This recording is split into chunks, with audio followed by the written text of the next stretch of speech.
I remember him saying that, like, here is your second chance. I still hear that in my head all the time. Well, next day I overdose. I didn't take that commitment seriously. And then I'm in the hospital and I hear my mom crying, who, by the way, is a drug and alcohol counselor. She went to school to help me and nothing worked. Welcome to the Recovery Vow podcast. I'm your host, Eric Kennedy. Today's episode is brought to you by Paradise Turf, Sally Kohler Photography, Atlas Health and Wellness, and a special thank you to all of our other supporters of the Recovery Vow podcast. Look, this is a platform where I'm sharing the platform I have to give you an opportunity to share. Now, I'll say this as we get started. Whether I agree or disagree with it does not determine what gets said. Of course. Does that make sense? 100%. As long as we both have a belief in recovery, because I've had people on that have had a struggle with Kratom. Mm-hmm. You know what I mean? And I asked them, then I'm like, what is that stuff? So why don't we start right there? Tell me what Kratom is so the average person will know. Yeah, of course. So Kratom is a tree within the coffee family that they've been using over there medicinally for going back 1,000 years. Over there, like Colombia? In Indonesia. Southeast Asia area. It was first documented by the West in the 1800s by a Dutch botanist named Peter Thorkals. And it's a very, I would say they've used it for a number of different reasons, but mainly to help people come off of opium, or for field workers would use it for a boost of energy, but they would use it as a everyday remedy for a lot of things, such as cough, or even when they got the runs or something like that. Yeah. So they started using it. How did they know that I guess they just tried it. I mean, how do they know that this was good for you? Well, it was passed down through paintings or ancient folklore. There's stories going back to Kratom use for 1,000 years. I believe it's from the Dayak tribe. I can't exactly say the exact tribe name, but it was passed down from generation to generation. Okay. So Jordan, Richard, you've been, okay, I found you on TikTok from just being out there with Recovery Vow on that platform. How long have you been doing what you're doing in the recovery world? How long have you got in sobriety? Yeah, so I'm coming up on 11 and a half years right now. Yeah, so it's been a long time for me. It took me a long time to actually get to that point. I had a lot of stumbling blocks. What was your drug of choice? Mainly opioids, but I did a lot of heroin. In my later days of recovery, my darkest days, I was doing meth as well, but I had no problem taking 50 Norcos in a single day. I'm surprised I still have a liver, to be honest. It's crazy. Were you you're shooting or smoking? No, I never shot up. I only smoked, or Me neither. I never got the courage to do that. Yeah, I would pop pills. All the people, because I would stay in like roach-infested motels a lot, and I would see people shooting up, and I actually asked someone to teach me one time. And I was actually staying in a hotel with a prostitute and with her partner. They would be my suppliers. And I remember I asked him, can you show me how to shoot up? And the lady, who was a working girl, stopped him, grabbed his hand, and said, you don't ever do that to that boy. She, even though she was my supplier, she never wanted me to cross that boundary into shooting up. She said, you're going from T-ball to the MLB, and you don't want that. Wow. I mean, she had protection for you. Definitely. Early. Yeah, she did. While she's selling me stuff. Yeah. So when you, what age were you when you started like really getting into drugs? And you grew up in California, right? Yes, exactly. Okay. Tell me a little bit about that. Yeah, so I grew up in a pretty normal family. My sister, though, was really out of control from a very, very early age. I don't know if you remember the show Maury, where they would have the out of control girls. That was my sister to like a T. She actually was in the hospital. She had a coma when she was 14 because she had a 0.46 blood alcohol level, like something that should have killed a grown adult man. And I remember sitting in the chapel, like praying and crying with my family because I was like 10 at the time. And this lady I never met before, she like literally put her hand on me and I felt this like warmthness come over me. She goes, your sister is going to be fine. And then she left and she was like crying in tears. And a few minutes later, the doctors came out and like, your sister woke up. It was one of those like come to Jesus moments. And I'll never forget that because I remember my dad like watched her flatline basically. Like it was a bad, I mean, 0.46 is insane. Yeah. You know?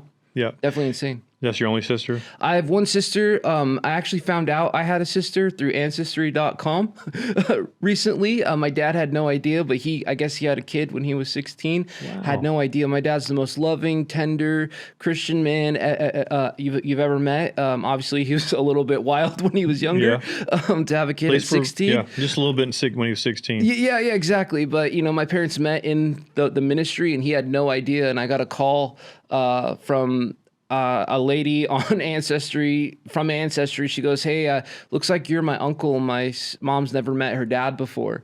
So my dad actually just went out to New York a few months ago to meet my older sister. Oh, so this is like super recent. He met her in December. Wow. Yeah. How did that go across with the family? I was so happy. My mom was, everyone was just excited. We're just that type of family. Like, oh my God, I have a sister. This is so cool. Like a lot of people would be like shocked, and I'm just not that type of person. Imagine if the roles were, if I was her, I'd want to be welcome and accepted, So I talked to her a lot on the phone. It was just, I just thought it was so cool. It was like, you kind of got like a extra surprise at the end.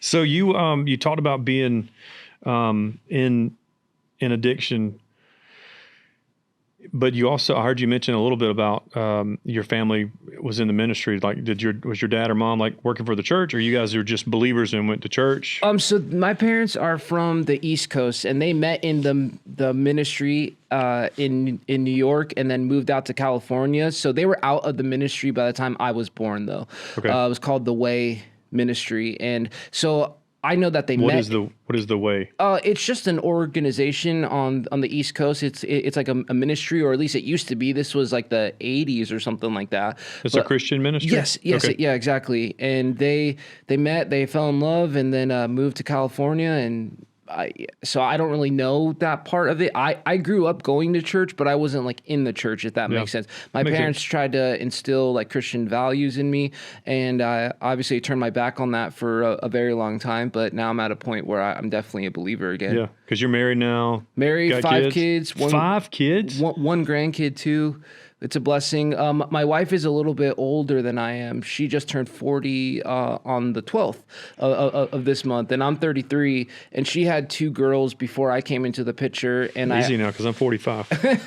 So that's awesome, man. You got a small baseball team over there in California. Yes. So I have 3 biological children, but my stepdaughters are mine. I love them just as much. Sometimes blood doesn't really mean that much. It's who's there. Every day. So how long have you got in recovery now from the heroin? 11 years. Yeah, 11 years. And you talk about Kratom, and you support Kratom. What is the benefit, and why so much belief in Kratom? Like, educate me, because I have no idea. Okay, yeah. I have no idea. I know you talked about where it came from and how long ago and all that, but how are people using it? But then there's also people that are addicted to it. Mm-hmm. Does that make sense? Yes, 100%. All Kratom is not created the same. I think that's something that the general public doesn't really understand. They'll see a lot of Kratom being sold in smoke shops, especially in liquid form. These extracts, they're so highly concentrated, and sometimes too much of a good thing is a bad thing. I feel like things have been placed in nature, and when people take something and make it so much stronger than it should be, then it could lead to problems. That's with anything. There's a much difference between drinking a cup of coffee and doing a caffeine pill that's 500 milligrams. Again, you can say that, well, caffeine comes from coffee, but yes, it's all about the dosage and how you use something. Kratom taught me how to have a healthy relationship with substances. It's the same thing. I support recovery in all ways. I support if people do total abstinence, 1000%. I think that's great. I also support if people do Suboxone. A lot of times recovery isn't always about just being substance free. For example, I met guys that were in meetings that were there for 10 years that didn't do substances, but were miserable, going nowhere in life. You know, they were just stuck in that meeting. I think recovery is about recovering in so many ways, like getting married, you know, having a job, going back to school. And sometimes people rely on that. I rely on Kratom. I wouldn't say that I'm addicted to it, but there's a difference between addiction and dependency. You know, addiction is when I was stealing, robbing from people, breaking into people's houses. Now that I'm dependent on Kratom, I come home to a beautiful family every single night. So does Kratom keep you from doing heroin? Yeah, it just paused that part in my brain to make me work on myself. It's not as easy as, oh, you just take a scoop of Kratom and you're healed. I still went to meetings. You know, I went back into my scriptures and reading. It's what you're doing with the Kratom. I wouldn't say people out there, especially if they're doing like the extract shots all the time, if it's helping them, okay, but that's not my definition of recovery. I think it's a tool. The best way I can explain is Kratom is a tool that can help you recover, but you still have to put in the work. It just pauses that part of the brain. And the majority of people who use Kratom actually aren't people like me. They're women in chronic pain. There's two epidemics in America right now. One is the opioid epidemic, people dropping like flies from fentanyl. Kratom, John Hopkins released studies that Kratom's 1,000 times safer than traditional opioids and many thousand times safer than heroin and fentanyl. So right there, you're saving lives. That's amazing to me. But also, there's an epidemic of chronic pain and people not getting prescribed medications. I was the problem back in the day. I would get dirty doctors, dirty pharmacists. They would write me scripts for 300 Norcos a month. I was 17 years old. And now by me and thousands, millions of others abusing the system, now the people that truly need that medication can't get it, and Kratom fills that void. A lot of people who use Kratom are veterans with PTSD. It's not just addicts. So many people think, oh, it's only for people in recovery. No, we're like fourth on the list. Yeah. So you're saying Kratom is a drug to treat different things. It's not a drug to be a drug unless it's abused. Yes, 100%. Do you have to have a doctor prescribe it? No. You do not have to do. You don't have to have a prescription for it. Because like some people, I've heard people say California sober. Cali sober. Yeah. So does it fall in that category? I would say. Somewhat, and again, you can have marijuana where people are using it to treat cancer or to help them eat more, or sometimes it just helps them mentally. But then there's also people who get carried away with it and smoke weed all day and do nothing with their life. Right. It's the same substance. It's the relationship with the substance that I'm an advocate for. I like it. I mean, I really do. Now, I'm good with how far along I am in my recovery now. That I don't think I would need it. No. But I mean, I've said this before. It's kind of like you have to try different things. I'm not approving it or anything like that, but I can see where some people need to have different avenues to help them stay sober. Because you mentioned a drug a minute ago, Suboxone. Suboxone. That's a drug that helps people wean off of heroin, right? And then there's methadone. Methadone. That was the other one. People can abuse methadone, but if used correctly, it can be a treatment. Exactly. It can save lives for sure. Okay. So you're saying that Kratom is the same kind of concept? Yes. Obviously, Kratom's not FDA approved. I'm not a doctor either, So everything I say is like my personal testimony. Right. But again, there are many people out there that are still walking and breathing because of Suboxone and methadone. I used to be on Suboxone. I didn't like the way that it made me feel, but I'm smart enough to realize that it does save lives. Yeah. And I think in this opioid epidemic, any harm reduction is a good thing. Yeah. No, it's the opioid is crazy right now, and the fentanyl. I just don't. You can't use fentanyl in a word to where it's going to be used to help or save people. I think it's in different drugs though, right? 100%. You know, and it's sad. And I do not condone drug usage whatsoever. But back in the day when we bought cocaine, we knew it was cocaine. And now, when I was doing cocaine, know. It was cut with baby laxative max. Exactly. You know what I'm saying? Makes you go poop. Yeah, that's about it. The worst. And then, but today it's like, I have no idea. You could die from it. 100%. Yeah, a very small amount too. So tell me what it's been like over these last 11 years. Did you, how's your marriage strengthened? How has your life been different from becoming sober and walking through sobriety in California? California is a lot different than where I'm from. 100%. You know what I mean? And so you and I being together is awesome because I can tell you what it's like where I'm at in recovery, but it's going to be completely different than the way you would live your life in recovery. But we're both married. We're both dads. We both believe in God as we understand Him. Mm-hmm. But we're different. We're coming from different backgrounds. So what has life been like for you in recovery from that year 1 to year 11? Yeah. So can I talk about my marriage real quick? You can talk about anything you want, Jordan. Awesome. So I was on Kratom for a couple years before I met my wife. And I'll kind of tell you how I actually got into Kratom. There was a couple incidents that happened. I overdosed twice in 1 week.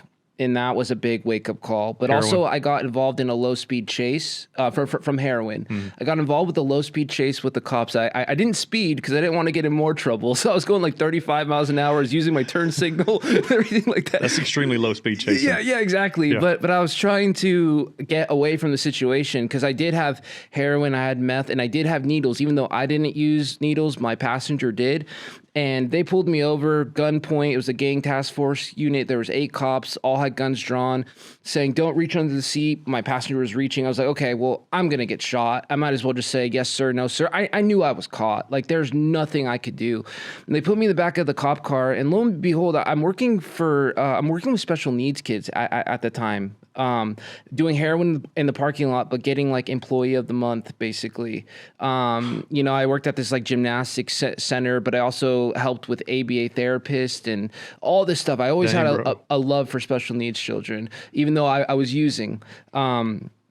So what happened was in the back of the cop car, I started praying. I said, God, if you get me out of this situation, I swear I'm going to change my life. 45 minutes later, the gang task force leader comes. He goes, Mr. Richard, I don't know why we're doing this, but you're free to go. Like, here's your second chance. Like, I remember him saying that. Like, here is your second chance. I still hear that in my head all the time. Well, next day I overdose. I didn't take that commitment seriously. And then I'm in the hospital and I hear my mom crying, who, by the way, is a drug and alcohol counselor. She went to school to help me. And Wow. Nothing worked. She's crying. My baby's doing heroin. But she got into her career for you? Exactly. Yeah. That's incredible.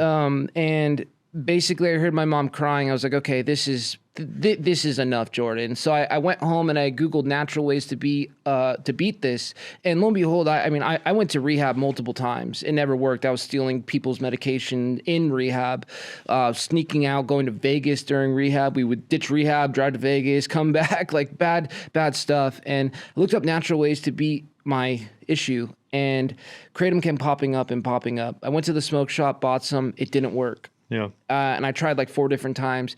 So then I went on the Craigslist and I saw a guy selling it in the mountains of Southern California. I drove up there and I took the Kratom, and within 45 minutes I was bawling because I knew I was going to beat this finally. Time out. Just for a second. You went on Craigslist? Craigslist. Did that not ever seem sketch at all? Well, I was smoking heroin at the time, so nothing really seemed sketchy. I was drinking on Xanax. Because when you say Craigslist, I'm like, please let me know that there's another way to find this stuff. Yeah, well, this was 11 years ago, though. I mean, this is much different now. Now it's an actual like industry. But I met a guy selling it, and it changed my life completely. And then fast forward like a year later, I move up to the mountains and we open our own like store, doing it, selling Kratom. And right across the way, I saw this beautiful blonde girl. She was a general contractor, and we fell in love and got married and had kids, and it's great. She's a contractor because I can't fix anything. I'll break it, but I can't put it back together. Yeah. So I've gotten really good at baking. I've learned how to bake pretty well. And she takes care of all like the household stuff. Like she'll grab her tools, I'll grab the kids. Okay. It's kind of a reversal of roles, but that's how I met my wife. So I was already doing Kratom. So actually, no, it was 2 years later because I was doing Kratom for multiple years before I met my wife. Maybe it was a little bit longer. It was years. Yeah. I was doing Kratom for years, and then I met my wife. So when you guys met, how soon did you tell her that you were in recovery? I told her about 2 weeks later because she asked how I got into Kratom, and I'm a very open book. Sometimes I think I say too much. Yeah. But she was very accepting of it, and she actually thought Kratom could benefit her dad. Her dad has a lot of chronic pain, and straight lace as you can get. He's never really done drugs before. Just your average American, hardworking, very loving father, and he started to benefit from it. And then her brother had substance abuse issues, was doing methamphetamine. So my brother-in-law, he went to rehab multiple times, and he started taking Kratom, and she saw the change in him. She saw that her dad wasn't hurting as much, so she became a believer, because I think she was a little skeptical at first, because you go onto Google and you read about Kratom, you see a lot of horror stories. Yeah, I'm going to be honest with you, Jordan. I don't know anything about it, so I did go to Google when you told me that this was like a part of what you did, and you can see the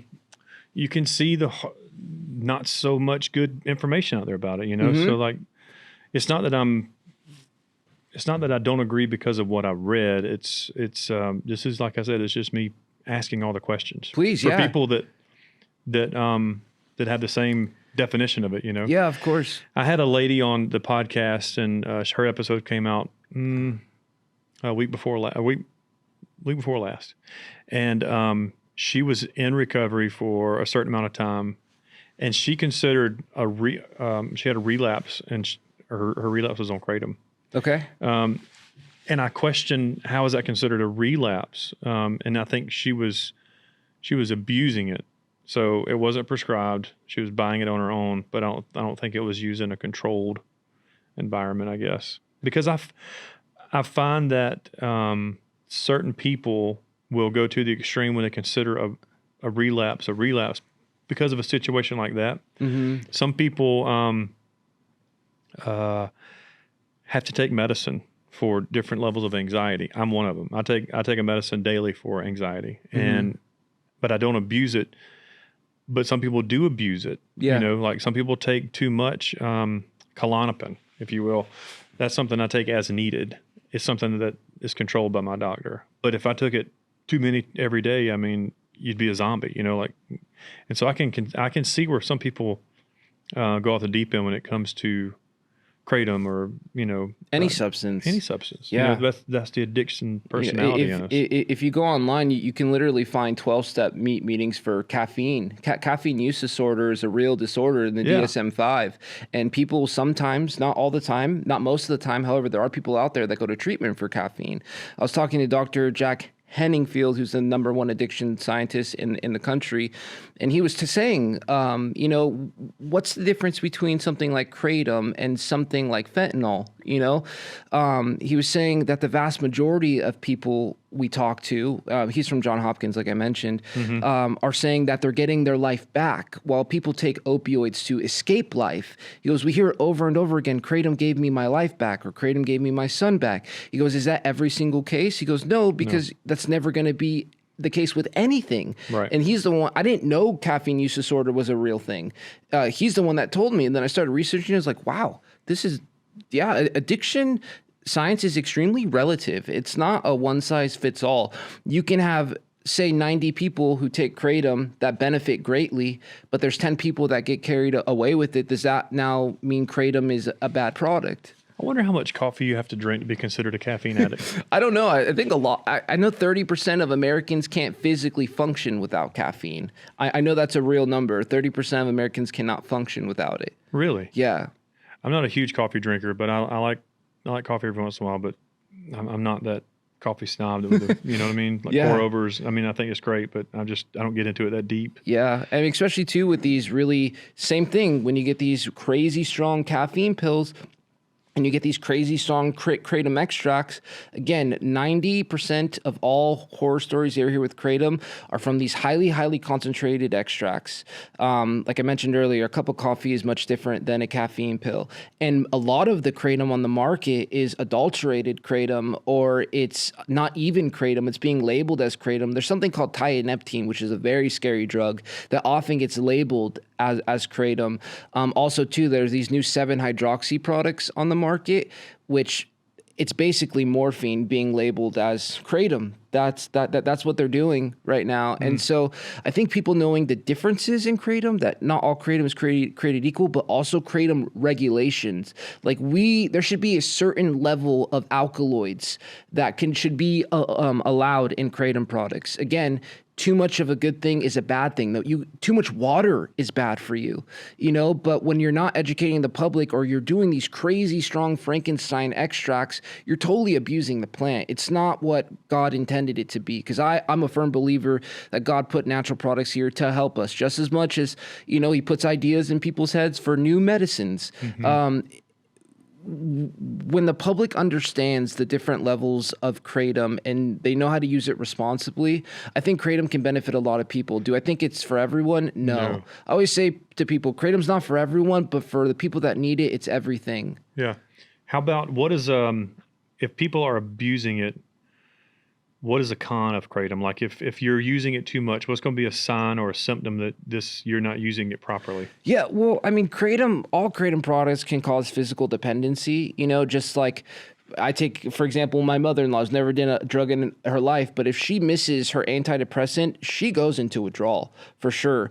90% of Kratom users don't get withdrawals. This is all done by the National Institute of Drug Abuse and also by Johns Hopkins and the University of Florida. Those are like the main 3 Kratom experts, I would say. And 90% of Kratom users don't get withdrawals. However, if you're abusing extracts, I would say that it could actually cause very, very bad withdrawals, severe withdrawals in some people. And that's something obviously you want to avoid. For sure. I want to shift gears just a little bit on the podcast and talk about your story. Of course. Was heroin always your drug of choice, or did you do anything else as a young adult? It started off with like Norcos. Tell me what that is. It's a hydrocodone. They're pain pills. Okay. And I used to take those when I was drinking. Yeah. So it all started when I was in my late teens. I was actually going to be a professional pool player. That's like we talked about that. Yeah. APA. You were on APA league or something. Yeah. I played on APA league. Yeah. I play in APA leagues now, but I would do junior nationals. I'd place third. Go to Vegas. Do you shoot on the big tables? Like both. Yeah. Both? I shoot on the 9-foot and on the 7-foot. A lot of my tattoos are pool related. Okay. You can't see them, but that was going to be my thing. But I always struggled mentally with that. I always never felt good enough. I'd be on the front of the paper, local teenager on track to be billiard phenom. But inside, I'd feel like I was never good enough. I had like imposter syndrome. I always wanted to show people how good I was, but it really, really, I had a mental block for sure. But when I noticed that I started winning really big tournaments or bigger tournaments is when I was taking Norcos. And so 1 turned into 2, turned into 3. Next thing you know, I'm taking 10 at a time. Then I'm taking 20 at a time. Because you're telling yourself you shoot better when you're yes, a little high? Yeah, exactly. I used to shoot better when I was drinking. Yeah. And it just kind of spiraled into it. And then those get so expensive or your dirty doctors run out. Then next thing you know, you go on the street and you're doing dope. Heroin. Yep. And then when you started doing heroin, it catapulted from that. You never shot up, but when you were smoking heroin, how long were you in active addiction? A couple years. I'd say 4 years really, really, really bad. Yeah. Like, what was your lowest of low moment? Like I would say in the back of the cop car, well, actually, probably in the hospital, hearing my mom cry, because my second overdose wasn't a typical overdose. It was serotonin syndrome. I took, I think, 25 tramadol at once, which is like a synthetic opioid. And I'm thinking, oh, I take 20 Norco, I'll take 25 because these are weaker. Next thing you know, I have serotonin syndrome, which is super scary. Like you seize up, you lock up, your blood pressure goes through the roof. You can't really talk. Were you like suicidal, or you just knew that your body could handle it? I just knew my body could handle it. Or you thought you could. Yeah, I was depressed, but I was never suicidal. Yeah. You know, I've always, even in my active addiction, I think I was still like, I wouldn't say I was cheery, but like people still enjoyed me. I wasn't like one of those guys that was like scary to people unless I was like stealing from you or something. You know, I still kind of had that same goofy kind of personality, but I'm just, I don't know. I'm raiding your medicine cabinet, or I'm doing, like, for example, you know, most people would have got arrested in the situation that I was in, but I've always had a way with people for some reason that even the cops let me go that time. But I think maybe my lowest point is because I worked as a home health aide too for special ed kids, and the mom had cancer, a lady from Poland, and we became great friends. I talked to her all night, and I truly meant it. Like, I really loved that lady, and I loved her son genuinely, but I had this horrible pill problem, and I'm stealing all of her pain meds. You know, I'm stealing his medicine, his stimulants, and she caught me doing that, and she called me and she goes, I want you to go call your office and say you no longer want to work with my family. She goes, I'm not going to send you to jail. She goes, you're a good guy, but you're messed up. I don't want you in my house anymore. Well, I'll tell you a story. The lady I rented from in my last days of addiction, she was my babysitter when I was younger, and so she was older, and she had this mobile home that she rented out to me. She was dying of cancer, and I did the exact same thing you did. I used to lie to go over there and help her around the house, and I would make my way to her bedroom where she kept her medicine, and I would steal her pain pills, you know, and I felt horrible about that because she eventually passed away, you know, from her cancer. And it's not that the medicine that I stole would have saved her life, but man, I mean, she probably lived in pain one day because I stole from her. Of course. You know? And that sucks when you have to live with that. You'll never forget it. You never forget it. And I healed from it. Yeah. I mean, I'm not depressed over it now, but I mean, those stories like that, where you're supposed to be making a change in somebody's life for the good, and you took something from them that could have helped them. That just stinks. So besides pool, just know that, you know, if we laid some of our stuff on the table together, we're going to have some similar stories from our actions, you know? 100%. Yeah, growing up too, I had a really bad speech impediment. I took years and years of speech therapy. You'll still hear it. I still stutter every now and then. Sometimes it's kind of hard for me to get it out. But when I was little, it was no. Like, I took years and years of speech and got made fun of a lot for that. And then getting older, I would say in high school I became super popular, and I didn't really know how to deal with that. You know, I wasn't used to getting attention from girls, and then all of a sudden I was, and I handled that in really, really bad ways. You know, like taking advantage of that, kind of becoming like a player, hurting a lot of people, saying things I didn't know were true just to take advantage in that situation. I definitely hurt a lot of girls, and growing up too, I had an eating disorder from a very, very early age. Really? I'd say about 6 or 7. And I also got into porn very early, about 6 or 7. And I forgot why for years and years and years. And then I was in therapy, like, because my parents sent me to therapy to try to get me better. And I told them everything, that I was sexually active with other kids. I started throwing up at the same age. And he's like, were you like ever like, you know, sexually assaulted? And I was like, no. I was like, no way. But then through more therapy, I started remembering things that I thought was just like a dream. And apparently a lot of kids that go through trauma early in life, they'll block it out. Like, they'll literally forget, or it's like a defense mechanism. How old were you? I was like 6. Yeah, 6 like 6. You know, I can't say the exact dates because Same. Yeah. Yep. And I then get it. So you were too? At that babysitter's house with another kid that was just older than me. Oh man, I'm so sorry. I'm sorry. Yeah, I know. It. I know what you're going. But through. I never blamed them. I think they were just curious. It wasn't like they were a grown up doing it. You know what I mean? I don't see them or talk to them, they're not a part of my life, but it made me question, not my sexuality. It made me question how I'm supposed to treat women. That makes sense. So you talk about, I never gave women, when I dated, the respect they deserved because I felt like I was disrespected. That makes sense. Even though I blocked it, I always kept it, if that makes sense. So you remembered it the whole time though, but yeah, because I walked in, not only did it happen to me, but I walked in on it happening to other kids that were younger than me. How old was the person? They're probably, if I was 9 or 8, something like that, they were probably 13. So 14. Old enough they know they were doing wrong though, but still like for 13-year-old sure. kid. But they have to live with that too. Of course. And so I don't ever want to cast blame. You didn't break me, hurt me. Maybe it happened to them too. They're just repeating. You didn't cause me to do anything. I don't want to be like some sob story. I don't want that at all. I don't want anybody being mad at them or anything like that. It's just, it happened. I think my addiction, maybe you can relate, mine came because I was just wired that way. All it took was for me to have one experience with a high of some kind, whether it was alcohol or drugs.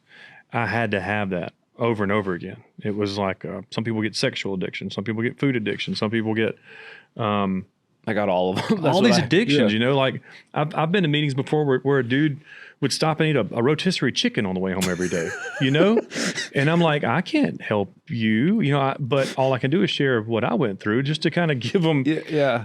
But there's all kinds of addictions, Of course. And so, there's things that I feel like people blame it on because they don't want to be the person that's responsible for it. But at the end of the day, we're responsible for our own actions. Yeah, 100%. And like you were saying, like food addiction is a very, very real thing. I was bulimic. I didn't do it for weight. I remember being 7 years old, 8 years old, meaning 13 plates at Thanksgiving.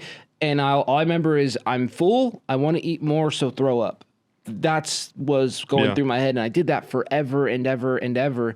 However, it kind of goes back to Kratom. The majority of us have a healthy relationship with it, and we use food for our benefit. You can use food. I love food.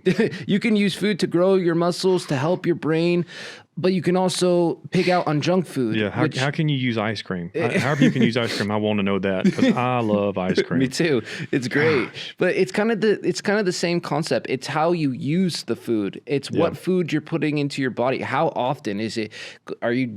Again, if you're putting in Doritos every day and you're covered in Cheeto dust, you're probably not gonna. You're not using it for your benefit, right. And I feel like the same thing can happen for Kratom. Yeah. The vast majority of us do use it for our benefit. And there's a lot of people out there getting lied to right now, though, thinking that they're taking Kratom and they're actually not. What are they taking? Like the 7-hydroxys are literally blowing up on the market right now, and even the American Kratom Association, all the top Kratom researchers sound the alarm. Do not consider these Kratom products. It's morphine, basically, and it's riding the coattails. That's kind of like synthetic heroin. Exactly. Because what I promote is just natural Kratom. Like literally the leaves, like back there, like on that tree, you pick it off, you dry it. That's it. There's no additives, no nothing.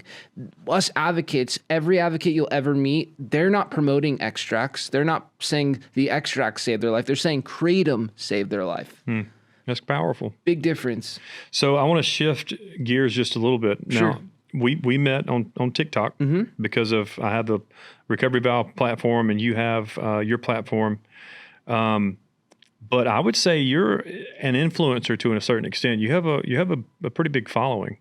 How do you use your following to reach people that need to know about Kratom, but also to share your recovery journey with them? Because some people may just want to hear your story. Yeah, of course. And not the Kratom part of it, but they need to relate to you and to your wife and to your marriage and your kids. Yeah. How do you do that? And what are you doing to people that are following you? What do you do for them? Yeah, so I started it for Kratom education because a lot of people will just believe what what Google tells them. What did the Google gods put before me? Right. Same. It wasn't matching up with the vast majority of the cases that I was dealing with. I knew so many Kratom users saying, hey, this is really helping me, but online they're saying, oh my gosh, this is it's heroin basically.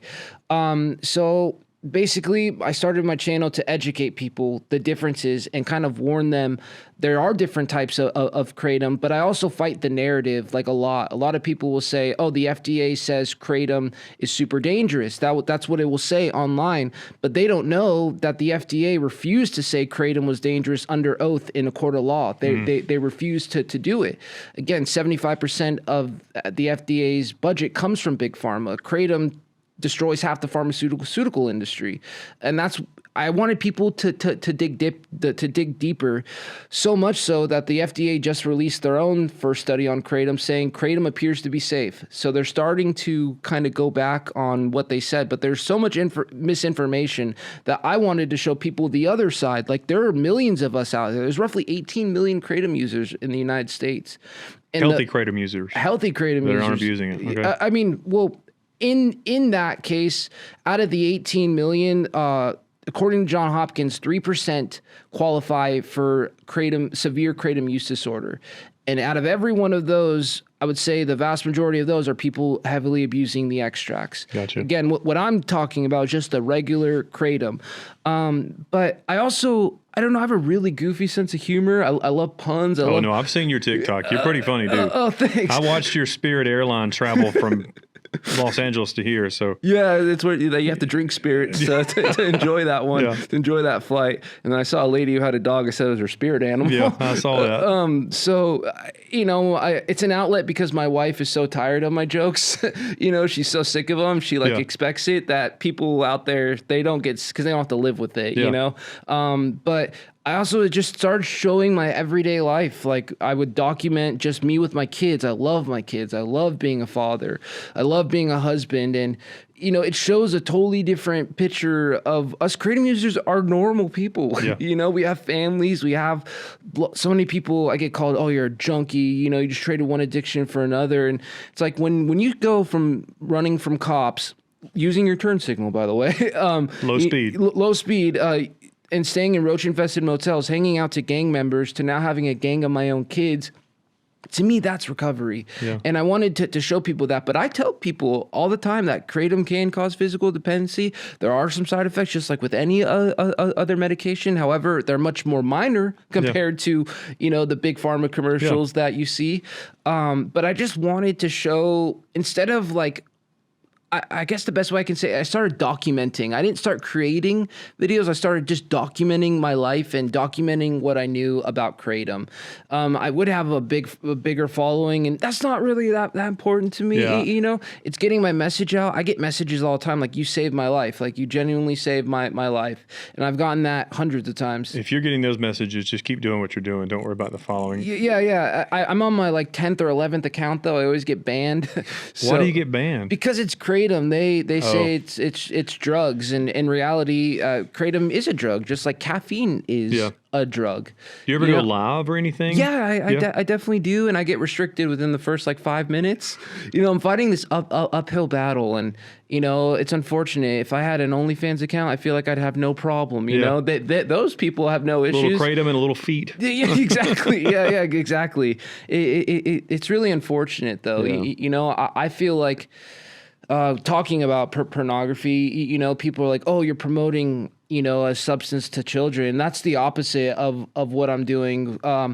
Unlike pornography sites where, MindGeek, Pornhub, they actually moved out of the state of Utah because they were required to upload an ID. People had to upload an ID to prove that they were 21 to go on to Pornhub in the state of Utah. That is an amazing thing. That is good because that's protecting kids. That's like a real danger in every kid's pocket. Mm-hmm. Every single kid has access to that, and someone who's addicted to porn at an early age off of VHSs, not this high-speed 4K stuff, that messed me up for years.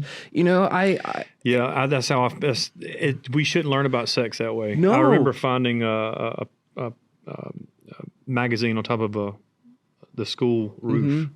That was my first looking at stuff that you shouldn't be looking at. And I think that goes further to the sexual, I don't want to say abuse, the sexual interaction at such an early age. And then you mix it, the next interaction you have is either a VHS or a magazine. We have to protect ourselves from all that. We have to protect our kids now from that too. And I think what you're saying is important because everybody has a cell phone. Yeah, exactly. And that scares me way more than I always tell people you should be way more concerned with that because I'll go to bat with you 1,000 times, you know. Because to buy Kratom from our website, you have to upload an ID. You have to be 21. Like, we put protections in because, again, no kid they don't need Kratom. There's no need for it, you know? Yeah. Again, not everyone needs Kratom. Even most adults don't need it, you know? Again, there's people that use it for energy or for PTSD, depression, anxiety, but it's mainly chronic pain are the most people that use it. Again, it's not FDA approved. Just let everyone know. And I'm not a doctor. I can't make any sort of medical claims. I'm just telling you what people are saying they're using it for. But for someone like me, it's like it's a no-brainer. But you know, for someone like you, I get a message a lot like, hey, I've been in recovery for 6 years. I've done nothing. You know, I do nothing. Could Kratom help me? And I say, probably not.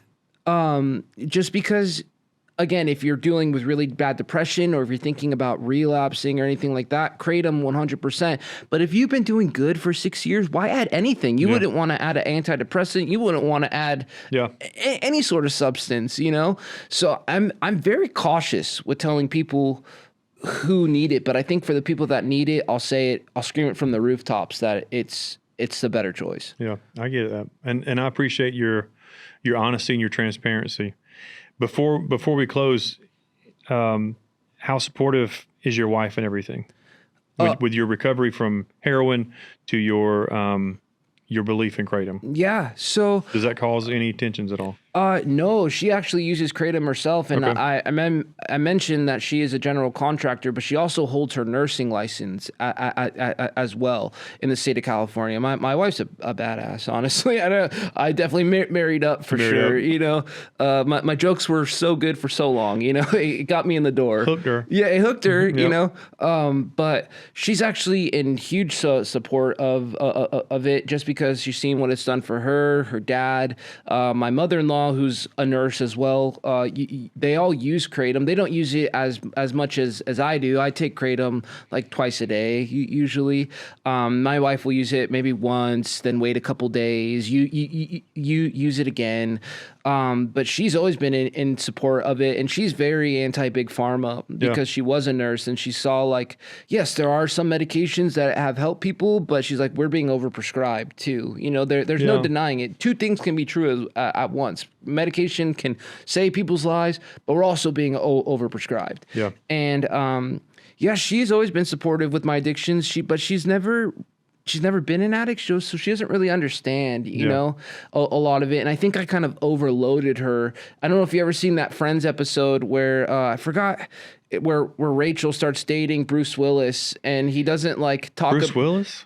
Yeah, I think it's Bruce Willis. He's like someone's dad, and he never talks about his feelings, but then all of a sudden he talks about it, and then he just breaks down and talks about it too much, and he's like crying all the time. That was kind of me with my wife.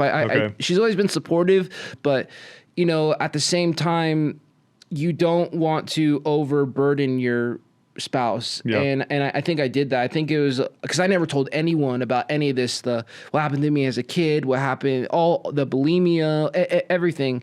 And I think it was just a lot for her to take in, but she's always been supportive of me. I did even when we were married, I did have a couple relapses with my eating issues. Really? So this was in the past like 4 years, you know, when we first got together. But it was just twice. Yeah. Not nothing crazy. I just was stressed and I did it, you know. But the Kratom, I'm not saying it helped me with my eating disorder, but that's when everything really stopped for me. I don't want to say one's worse than the other one, but I feel safe saying that I'm proud of you that it wasn't heroin. Thank you. You know? Oh, yeah. Before we close, I want to say I'm so thankful that you came by the Recovery Vow podcast for several reasons. One, to educate, to share a platform. But I would love to give you, you know, I wrote this book, Marriage After Addiction, with the team at XO Marriage. And I wrote it to your wife.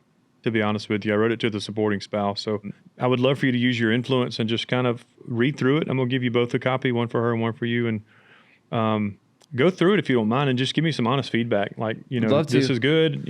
We're in California. We have these beliefs, and because I don't want it to be just a pocket of people that use it. I want it to be a generational use. Of course. And your feedback will be phenomenal. Yeah. Well, that's the first book written. Like, I've never heard of a book written to the spouse. I've heard, I've seen the self-help books with addiction. I read some of them, but I've never seen one to the spouse. That's why we're excited about it. I'm very excited about it. It's a way for marriages. Will it fix every marriage? No. It's just like you said a minute ago. It's a tool in the toolbox. Mm-hmm. And so I'm excited about it, not for what it's going to do for me or anything like that, because what it's going to do for other people. I feel like it just gives you an opportunity to share and talk about things that maybe you didn't get a chance to talk about. Of course. So I'm going to give you a copy before you go, but thank you. Jordan, thank you so much for coming on the podcast. I really appreciate you coming by. I really appreciate you coming in from California during this time. And I know you aren't directly affected by the fires, but we'll be praying for you and your family. And thank you. Glad to have you, buddy. Yeah. And in closing, I just want to kind of mention why I am a Kratom supporter, though, and why I think it is something that is misunderstood. I'm all about saving people's lives. I believe in recovery, but I believe recovery comes in more than one way. I don't feel like there's a one size fits all. What might work amazing for you in recovery might not work for me, because I had friends that went through the rehab process and went out and never did it again. But then I have other friends like myself who went through the process, did everything you're supposed to do, got the sponsor, did as much as they could, but relapse, and some of them have died. I want to just remember my best friend Weston. He was one of my groomsmen at my wedding with my wife. I actually met him through my Kratom shop. He was doing great for 6 years. Got his welding degree because of Kratom. Like, he was a horrible heroin addict, then started Kratom, went to school, got his welding degree, did amazing, and then for 6 years, like, actually got his own house and everything like that. Got really stressed out. Him and his girlfriend weren't seeing eye to eye, and he relapsed one time, and he's gone. But if he relapsed on heroin, fentanyl, his tolerance wasn't there. But I should have reached out to him. I could see changes. When he was doing the Kratom every day, he was happy, just normal. I took Kratom this morning. Do I look messed up? I'm just a normal person, and.